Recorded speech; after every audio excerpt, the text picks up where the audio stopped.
পূর্বধলায় সড়ক দুর্ঘটনায় প্রাণ গেল স্বামী স্ত্রী দুজনের। আর এই জন্যই দেখা দিয়েছে এলাকায় শোকের মাতম।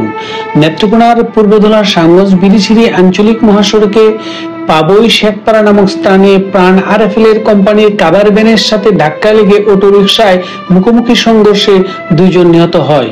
নিহতরা হলেন উপজেলা সুসাউরা গ্রামের মৃত আজিজ হকের ছেলে নিজামুদ্দিন ও তার স্ত্রী।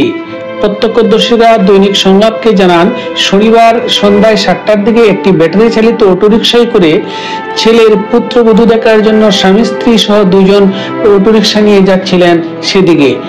ঘটনাস্থলে শ্যামগঞ্জের বিরিশিরি মহাসড়কের পাশে পাবই শেখপাড়া নামক স্থানে অটোরিকশাটি মুখোমুখি সংঘর্ষের শিকার হয়। এই ঘটনায় আহত হয়ে স্বামী স্ত্রী দুজনই ইন্তেকাল করেন।